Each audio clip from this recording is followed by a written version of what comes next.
नमस्कार, मैं रिजवाना। न्याय टीवी में आपका बहुत स्वागत है। कोर्ट राउंडअप की खबरें अब विस्तार से।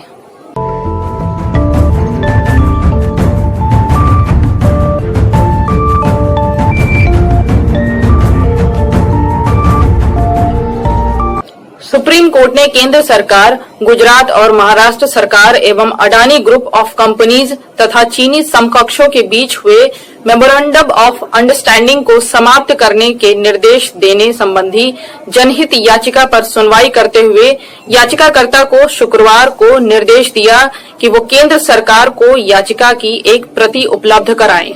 मुख्य न्यायाधीश शरद अरविंद बोबड़े की अध्यक्षता वाली खंडपीठ ने याचिका में कही गई इस बात का संज्ञान लिया कि याचिकाकर्ता की जानकारी का स्रोत मीडिया है। परिणाम स्वरूप बेंच ने याचिकाकर्ता को कोर्ट के समक्ष अपने स्रोत का खुलासा करने का निर्देश दिया है।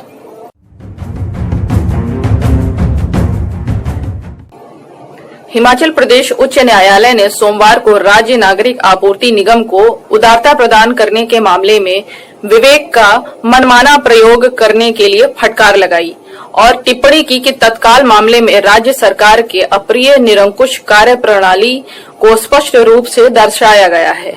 न्यायमूर्ति तरलोक सिंह चौहान और न्यायमूर्ति ज्योत्सना रेवाल दुआ की खंडपीठ ने प्राधिकरण को याद दिलाया कि यह कानून का निर्माण होने के नाते सार्वजनिक संपत्ति से निपटने में एक साधारण व्यक्ति की तरह कार्य करने के लिए स्वतंत्र नहीं है।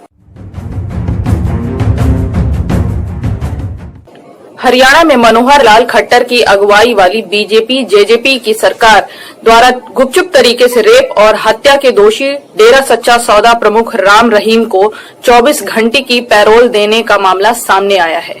अपनी 2 शिष्याओं का बलात्कार के मामले में रोहतक की सुनारिया जेल में सजा काट रहे गुरमीत राम रहीम को गुरुग्राम के एक अस्पताल में भर्ती अपनी मां से मिलने के लिए एक दिन की पैरोल 24 अक्टूबर को दी गई थी। द टाइम्स ऑफ इंडिया की रिपोर्ट के अनुसार 24 अक्टूबर को पैरोल मिलने के बाद डेरा प्रमुख को बेहद कड़ी सुरक्षा में सोनारिया जेल से गुरुग्राम के अस्पताल ले जाया गया था, जहां वो शाम तक अपनी मां के साथ रहा था।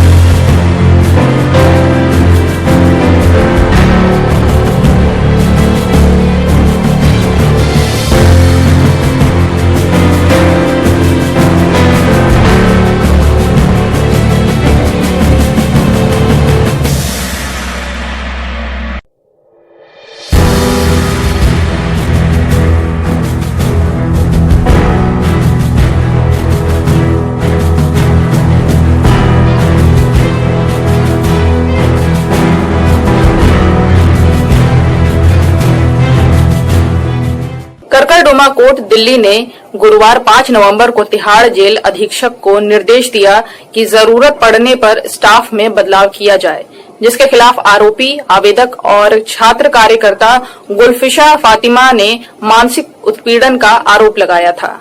करकरडुमा कोर्ट के अपर सत्र न्यायाधीश अमिताभ रावत ने कहा, मामले के तथ्यों पर मैं इसे उचित समझता हूं कि आरोप के सही होने, आरोप के गलत होने में बिना जेल जाए अधीक्षक निर्देश दें और सुनिश्चित करें कि यदि जरूरत हो आवेदक का वार्ड बदलें या किसी टकराव से बचने के लिए स्टाफ की ड्यूटी बदलें।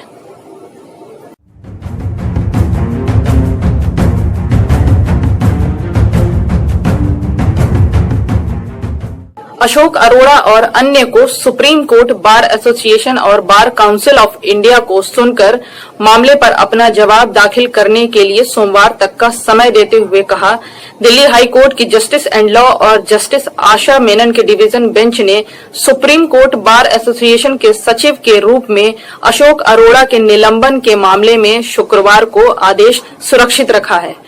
SCBA की कार्यकारी समिति ने 8 मई को ऑनलाइन कॉन्फ्रेंस के माध्यम से आयोजित बैठक में एक प्रस्ताव पारित किया था, जिसमें अरोड़ा को तत्काल प्रभाव से सचिव पद से निलंबित कर दिया था।